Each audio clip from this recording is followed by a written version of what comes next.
Okay, welcome grade 8 and happy new year to each and everyone. Today we are going to start with our third quarter and I hope everyone is okay and naka-enjoy ninyo ang inyong bakasyon and welcome naton ang 2021 sa pagpangamuyo naton paagi sa pagpasalamat sa naton sa kay Lord Jesus Christ mga blessings nga aton nabaton kag sa safety nga iya ginhatag kag ang iya ang pag-sustain niya sa aton all throughout sa 2020. So pasalamatan gid din naton before naton i-welcome kag i-enjoy ang 2021. But before we start with our lesson proper, ginapangayo ugid ang tanan sa pagpiyong sang ilang mga mata agud sa aton pagpangamuyo.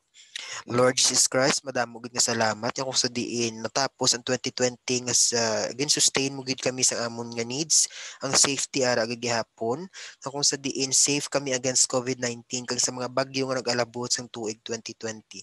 Lord Jesus Christ, kabalo gid kami nga makasasala kami nga mga katawhan nimo amon nga gapangayoy kami kapatawaran sang amon nga mga sala kag sa sala pang amon mahimo.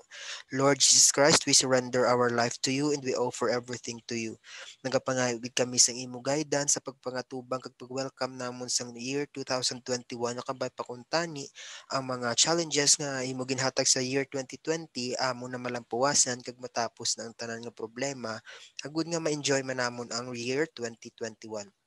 As we start with our lesson this morning, Lord Jesus Christ, a different subject, kabay panghatagan mo kami sang kaalam, kag kusog man kag kabakod sa pag-inchindi sang tagsa-tagsa koleksyon sa every teacher, agud amon mainchindihan kag ma-apply sa amon nga kabuhi. This we ask in Jesus' name we pray. Amen. Okay, class, our Bible verse of the week is taken from the book of Exodus, chapter 20, verse 3, that states, "Thou shalt have no other gods before me." So kabalugid kita guys nga although sari-sari aton religion still ang aton ginatuuhan nga Ginoo is isa lang gihapon. Mapa-iglesia ka man, mapa-baptist, mapa-adventist, mapa-catholic, aglipay or whatsoever religion nga nabilong ikaw, still ang Ginoo nga aton ginatuuhan is isa lang gid. Hindi kita pwede nga magtuo kita sa santos, hindi kita pwede magtuo sa mga pictures, hindi nato pwede tuuhon ang gina-idolize naton nga gina-worship naton sila as if nga sila ang God. Hindi kita pwede magtuo sa mga taho-taho lang, sa mga tanom, sa kahoy nga kung sa diin mga ang imay ara gid gihapon hasta subo nga ginahimo ang ina nga bagay. Tandaan gid naton nga ang aton nga Ginoo is isa lang gid. Tatlo man ina siya nga nangin Amay, nangin Anak, kag nangin Espiritu Santo. Bangod ina nga nagpakataho siya kay para makalakat sa diri sa duta nga kung sa diin matubos niya ang aton nga mga kasalanan. Amo gid inang itatak naton sa aton nga tagipusoon kag sa aton hunahuna nga maski sari-sari ang aton religion nga ginaintrahan nya kung sa diin kita na belong, still ang Ginoo isa lang gihapon ang aton nga ginatuuhan.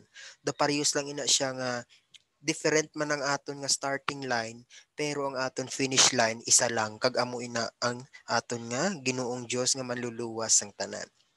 So today we are going to discuss the congruence postulate. So this would be our first topic sa aton nga third quarter and I hope everyone nga makaintindigid kung anong ginatawag nga congruence postulates. So aton ina siya isa-isahon kung ano na sila ang congruence postulates. Pero aton siya ana i-identify kung ano magsiling kita congruence postulate. Magsiling kita congruence, both silingon, example, two angle A and angle B are congruent. Makahambal kita karon nga ang angle A and angle B are congruent or gindenote siya naton sa symbol nga angle A is congruent to angle B. So this symbol guys, this is the symbol that represent the word congruent. So this is the symbol nga ginagamit naton sa aton geometry. Makahambal kita nga ang duha ka angle are congruent if and only if their measures are equal. Buot silingon, parehos, congruent, or equal, kag the same gid ang ilang nga measurement. Wala ga sobra ang isa, wala ga kulang ang isa. Kung ato naman siya ibutang sa mathematical symbol, guys, amo ni siya. Measure, magbasa sina sang M nga small letter is measure of angle A is equal to measure of angle B. Once gani mag-equal ang measure sang aton nga angle A kag ang measure sang aton angle B, then makasiling kita nga ang angle A kag ang angle B naton are congruent. Makasiling naman kita nga two segments, example, segment DE and segment FG are congruent. Gindenote siya naton sa symbol naton. Segment DE is congruent to segment FG. Makasiling kita nga ang duha naton ka segment are congruent if and only if their measures are equal. Buot silingon, ang measure or ang absolute value sang aton segment DE. Magsiling kita absolute value, amo gina siya ang iya nga exact value. So, segment DE, ang measure ya dapat equal siya sa measure or absolute value ni segment FG. Para mahambal naton nga ang duha naton ka segments are congruent. Kaya nga kung hindi na siya equal, then they are not congruent. Amo lang ginang tandaan naton. Makasiling kita nga ang duha ka angle or ang duha ka segments are congruent if and only if ang measures nila are equal. So amo na magsiling kita congruence. So another example pagid, ato na siya i-illustrate. Consider the triangles. We have triangle A, B, C, and triangle D, E, F. Amo na nga itong triangle. Consider naton nga sila is congruent. So the two triangles are said to be congruent because their corresponding angles and sides have equal measurements. Lantawon naton. Si angle A, ang corresponding angle niya sini guys is the angle D. So kung tulukon pa gani naton, parehos gina ang ilang nga equal. Ay ang ilang nga measurement equal gina.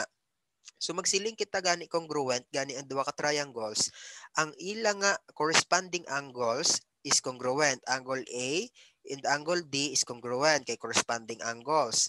Ang corresponding angle naman ni angle B is si angle E. So angle B and angle E is also congruent. Si angle C naman, ga-correspond siya kay angle F. Therefore, congruent man na siya. Basahon naton.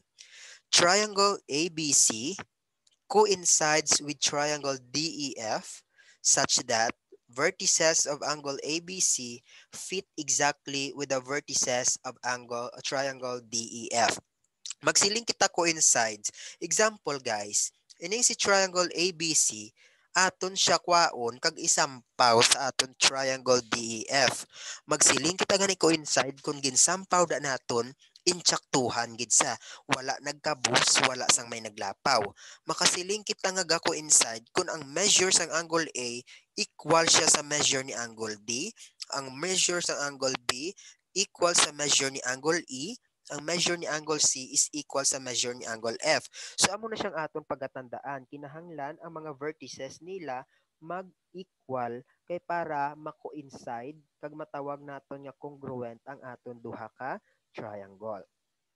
Another, may corresponding angles kita. Diri kita mahabase. We have corresponding angles, angle A and angle B, angle B and angle E, angle C and angle F. So amo na sila mga corresponding angles. Kung sa diin, kung aton ini siya kwaon kag ipaslak diri, mako-inside gid na siya kag wala gid na sang may galabaw, way may siyang may kabos. Ang corresponding sides naman. For example, may ari kita side B, AB or segment AB is correspond niya ang segment DE or ang aton side DE. Another nga side is side AC, ga-correspond siya kay side DF. Kung diin ka gani guys nga vertex naguna, didto ka mauna nga vertex sa pihak. Another last example, side BC is congruent to side EF or correspond siya sa kay side EF. Kay magsiling kita nga ga-correspond but silingong parehas na ila equal. Parehas na ila measurement, equal na ila measurement. Kung equal or the same ila measurement, therefore, ang aton nga sides or ang aton angles are congruent. So another, two triangles are congruent if and only if their corresponding angles and their corresponding sides are equal in measurement. Amo to sang akon nga ginhambal sa inyo kagina. Makahambal kita nga ang duha naton ka triangles are congruent kung ang measures ang corresponding angle sa isa ka triangle kag sa another triangle kag ang corresponding side sa isa ka triangle sa another triangle are equal ang measurement. Therefore, ang duwa nga na ka triangle are congruent. So amo lang gina siya sa class ang aton tandaan nga makasiling kita congruent ang triangle. Dapat ang corresponding angles kag corresponding sides ng aton duha ka triangle should be equal in measurement. Example, the correspondences of triangle XYZ, nakita ninyo, triangle XYZ, and triangle TRS, nakita ninyo. So may ara kita. R, may corresponding angles, may corresponding sides. Nakita ninyo guys, maging butang ako nga mga symbols. Buot silingon, may ari kita angle 1. Ari kay isa lang i-angle. Buot silingon, lantawon man to nimo sa piyak, kung diin man ang may symbol nga pareho sina. Kay amo na ang iya corresponding angle sa piyak. So ang angle Z, correspond na siya kay angle S naton. So aton na siya karon, lantawon isa-isa. So wait lang kay islanta ang aton nga mga letters. Okay, so i-resume naton. So sorry gid kami kay a little bit error. So may ara kita sa aton na hambal kagina, may ari nga symbol nga 1 lang diri ka kurit. So pangitaon man nimo kung diin dira nga side ang may 1 nga kurit, kaya amo nang iya corresponding side. So ginbutangan ko na lang na siya sa corresponding niya nga symbols kay para mabal-an nimo automatically sa pagtulok pa lang. Example si angle Y, may duwa siya ka kurit sa iya angle. So diri sa piyak, pangitaon man nimo ang angle nga may duwa ka kurit. Ang duwa na ka kurit, basta pareho sila nga may duwa ka kurit, so they are correspondences of each other. So example, ang corresponding angles ang atong triangle XYZ kag triangle TRS. So angle Z, lantawa si angle Z, isa lang ang iya nga kurit. So sa piyak is angle S. So corresponding angle sila duwa. Si angle X may tatlo. So sa piyak dire si angle P may tatlo man. So corresponding angle si angle X ug si angle T. Si angle Y lantawa may duha siya ka kurit. So sa piyak si angle R may duha man ka kurit. So si angle Y and angle R are corresponding angles. Kadto naman kita sa sides. Mayari kita isa ka kurit sa side XY. So sa piyak naman dire sa side PR may ara kita isa man kakurit. So, side XY and side TRR, kung corresponding angles, congruent na ila measure. Side XZ, so lang tawa si side XZ, duwa iya kurit. So lang tawo naman nato na may duwa ka kurit. So si side ST or si side TS. Buot silingon, si side XZ kag si side ST, parehos na ila measurement kay corresponding sides na sila nga duha. Next, side YZ, tatlo na siya kakurit. So, mangita naman sa piya kung di na may tatlo kakurit. So, ara siya sa side SR. In short, side YZ is congruent to side SR. So, mula na siya magkadto kita, magpangita kita sa corresponding angles kag corresponding sides. So, may ara kita mga properties kag ginasunod. May ara kita ginasiling nga reflexive property. Magsiling ikaw reflexive property, maka-example, makadto ikaw sa espiyo. Pag atubang nimo sa espiyo, hindi man siling ako nag-atubang kada ang makita nimo dira si mura o kung si mahal. Alangan man nga pagkita mo dira ng espiyo ka, ang makita mo da itsura sang BTS. Magsiling ka reflexive property, kung nag-atubang ikaw sa espiyo, syempre itsura mo man ang magkita nimo. The same thing with segment AB or side AB is congruent siya sa itself niya, side or segment AB man. Si angle A is congruent man siya sa angle A. Magsiling kita reflexive property, ang angle side ay ang angle or ang isa ka side is congruent siya sa iya nga kaugalingon. So amo kita na magsiling reflexive property. Next is symmetric property. Ano magsiling kita symmetric property? If side AB is congruent to side DE, therefore, side DE is also congruent to side AB. Subot silingon, daw ginsuli lang na siya. Kung si side AB is congruent kay side DE, si side DE is also congruent man kay side AB. Amo na siya balang magsiling ka nga, kung ako naluyag sa imo, ikaw naluyag sa akon, then symmetric ang aton nga feelings or aton relationship. Kay parehos ang aton feelings. So, mutual in short. Kinahanglan nga mag-equal sila nga duha kag magsantuanay gid ang ila nga measurement. Example pagid sa angle. Angle X is congruent to angle Y. Therefore, angle Y should be also congruent or equal gid man siya dapat kay angle X. So amo na magsiling kita symmetric property. Another property, if side AB is congruent to side DE and side DE is also congruent to side GH, then side AB is congruent to side GH. Nga lantawo na to, no? Si AB kuno congruent kay DE. Si DE congruent kay GH. But sila kung equal lang man ila value. Kay congruent lang man si AB kag si DE congruent kay GH. In short, si AB nga segment or side is also congruent man sa kay side GH naton. So amo na kita magsiling kita transitive property. Kung sa angle naman, if angle 1 is congruent to angle 2, kag si angle 2 is congruent to angle 3, in short, si angle 1 kag si angle 3 are also congruent with each other. So amo na magsiling kita transitive property. Kayo latawa bala si angle 1 kuno congruent kay angle 2. Si angle 2 congruent kay angle 3. Sa kay nakita na naton nga si angle 2 is congruent sa kay angle 1 kag congruent man sa kay angle 3. In short, si angle 1 naton is also congruent kay angle 3. So amo na magtawag kita transitive property. Next, makadto kita sa congruence postulate naton. Unahon naton si SAS. Magsiling ka SAS, that is side, angle, side, congruence postulate. So magsiling kita side, angle, side, congruence postulate if two sides in the included angle. Two sides, so included angle. Magsiling ka included angle, ang angle nga ara sa tunga sang duha ka side. So ang buot silingon sa niyo, side, angle, side. So buot silingon, if ang duha ka side kag ang isa ka included angle or ang angle nga ara sa tunga sang duha ka sides naton are congruent sa another two sides and the included angle of another triangle. Amo no isa nga kinanglan sa aton congruence postulate, duha ka triangle ang aton ginagamit.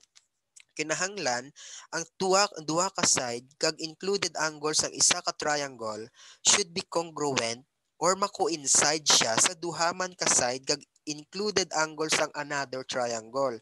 Kay once gani nga congruent na ang duha ka sides kag included angle sang duha ka triangles naton, then they are congruent with each other. So example, so we have triangle ABC kag may ara man kita triangle RSQ. So amo na siya, lantaw naman naton ho, may-ari kita symbol, may-ari man kita symbol si piak. May side, angle, side. So nakita ninyo, magbasa sina, side, angle, side. Duha ka sides sang isa ka triangle kag iya included angle. Buot silingon sang included, ara na siya sa tunga sang duha ka sides naton. Same thing diri sa piak. Side, angle, side. So the triangles ABC and triangle RSQ show that their two sides and included angle have equal measurements. Therefore, triangle ABC is congruent to triangle RSQ. So sorry gid aton danay siya liwaton kay may naupod nga isa pa gid. Okay. Ang aton triangle ABC is congruent to triangle RSQ. So, magbasa sinila again. Side, angle, side.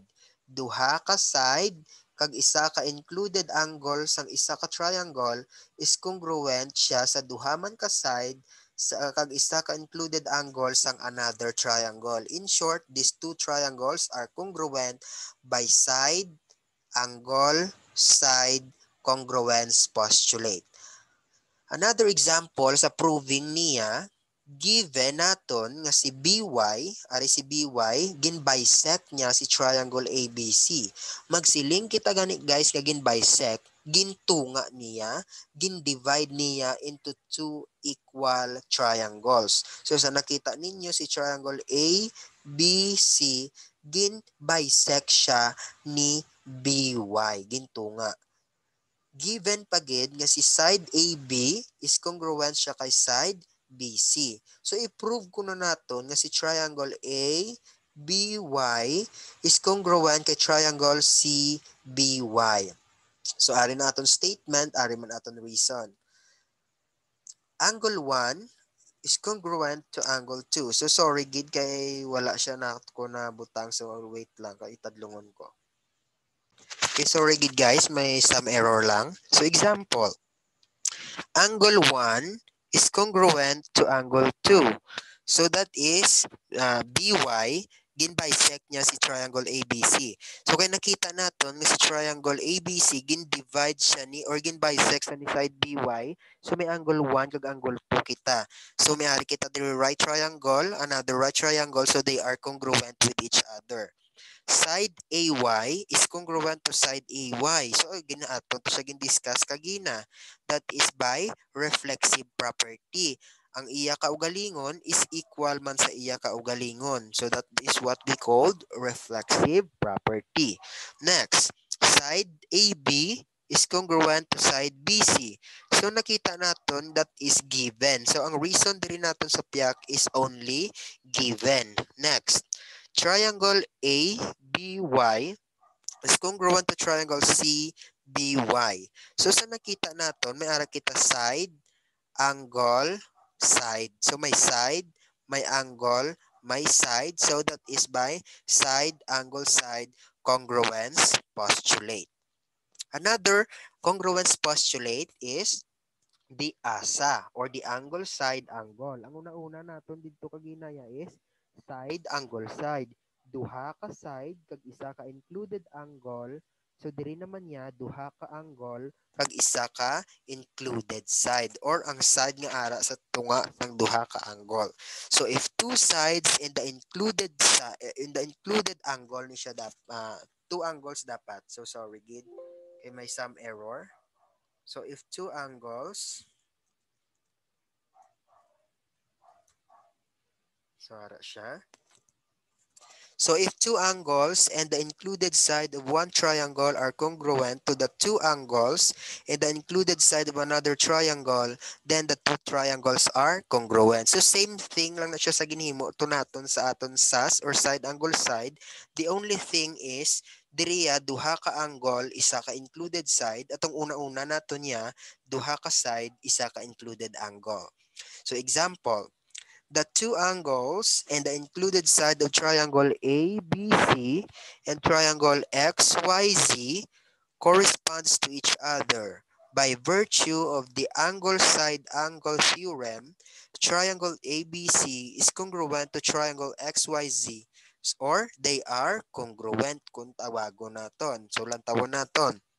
We have here an angle congruent siya sa angle X. We have another angle B, congruent siya sa kay angle Y. May ara side nga included or ara sa ila nga tunga. Example, angle A and angle B, ang included side niya is side AB. Amo na siya magtawag kita sa angle sa included side kag included angle. Again, what is example my question, what is the included angle included side of angle A and angle B? So kung anong duha naton ka angle, ibutang ta lang na siya nga amo man na ang side naton. So si angle A kag si angle B, iya nga included side is side AB. Same thing diri sa tiyak. Included side ni angle X kag ni angle Y. So, ang included side niya is side XY. So, again, paano na siya magbasa kung may amo nga symbol ang triangle? We have angle, included side, angle, or angle, side, angle. So, by virtue of angle, side, angle theorem, makasiling kita nga si triangle ABC is congruent siya sa kay triangle XYZ. So another example sa proving. So given X is the midpoint of segment AF. Magsiling kita midpoint, siya ina dira ang pinaka-middle or ang the center sang atong duha ka triangle. XA bisects triangle or angle BXY. So si side XA ko no, siya na ang nagtunga sa aton nga angle BXY. Angle A is congruent to angle F. So, amo ni silang given naton ang tatlo. So, ang aton i-prove na si triangle ABX is congruent kay triangle FEX. So, lantaw naton una-una. We have angle 1 is congruent to angle 3. Nga kaya gin-bisect ni XA, ari si X, kag si A, gin-bisect siya si angle BXY. Buot silingon gintunga ya. Nag-occur siya or nagtunga siya between kay angle BXY. So given na siya ang nga kung i-bisect niya, so congruent ang aton duha ka angles. Next, angle 2 is congruent to angle 3. So sa sa dire may ari kita nga vertical angles nga ginatawag. Magsiling kita vertical angles guys. Amo na silang angles that are opposite with each other. So nakita ninyo nga si angle 2 kag si angle 3 balis kadanay sila nga duwa. Kag tandaan gid ninyo nga ang vertical angles are congruent. Tanan nga vertical angles are congruent. So vertical angles ni si angle 2 kag si angle 3 kay they are an angles opposite with each other. Next, angle 1 is congruent to angle 2. So sa dire nakita naton nga this is being proven by transitive property. So gin-discuss to naton kagina sa previous naton na slides kung anong ginasili nga transitive property. Next, side AX is congruent to side FX. Ari ko no. Side AX is congruent to side FX. Gin-prove na siya sa reason nga X is the midpoint of AF. So siya ni ang center, siya ni ang pinagkatunga-tunga sang aton nga side AF. Siya na ang midpoint. Kaya tungod siya ang midpoint, then din-divide niya na ang aton isa ka segment or isa ka line into two equal segments. So from side at AF, din-divide niya into side AX kag side FX. That is why congruent ang aton side AX kag side FX. Another, number 5. Angle A is congruent to angle F. So, ari si angle A kag si angle F. So, lantawon naton nga ara na siya sa given. So, that is why ibutang na siya naton as given. Next, triangle ABX is congruent to triangle FEX. So, ABX congruent to triangle FEX. That is by angle, side angle, congruence postulate. So, isa lang gid guys ka clue, no need nga kinahanglan pasunudo naton ang statement kag pasunudo naton ang reason. Maski diin lang diri ang unahon naton as long as ang statement naga-correspond man siya kag insakto ang sabat sang imo reason, then that is correct. Hindi sila nga kinahanglan parehas gid sining pagpasunod mag proving kita. As long as ang statement kag ang reasons insakto, that is correct. So this is being proven by angle, side angle, congruence postulate. Okay, another congruence postulate is the side, side, side congruence postulate. So, tatlo naman ni siya ya ka sides sa isa ka triangle nga dapat sa congruent man siya sa another three sides of another triangle. So, if three sides of one triangle are congruent to three sides of another triangle, then the two triangles are congruent. Now, example, we have triangle ABC and triangle XYZ. The two triangles show that the three sides are equal to the corresponding sides in another triangle. Applying the side theorem, we conclude that ang triangle ABC is congruent to triangle XYZ. So, lang tawa guys, gibutangan ko na siya sang symbols para ma-identify naton. So, si side BC is congruent siya sa side ZY. Si side AB may ala siya duha ka kurit. So pangitaon naton diri ang may duha ka kurit. So si side AB is congruent siya sa kay side XY. Kag si side AC may tatlo siya ka kurit. So pangitaon diri naton ang may tatlo ka kurit. So si side XZ. In short, side AC is also congruent to side XZ. So makadto naman kita sa proving. Given sa ini nga illustration, C is the midpoint, but silingon siya ang center, siya ang gintabuan. So midpoint of side AE. So side AE kag side BD. So siya ang midpoint, but silingon siya na ang pinaka-center sang duha ka sides. Another given, side AB, so si side AB is congruent sa kay side DE. So may ara kita duha ka given. I-prove naton nga si triangle ACB is congruent kay triangle ECD. So lang tawon naton, statement number 1. Side AC, lang tawa, is congruent to side EC. So congruent sila by C is the midpoint of AE. Another, side BC is congruent to side DC by reason nga C is the midpoint of segment BD. So magsiling kita midpoint, gintunga niya into two equal segments.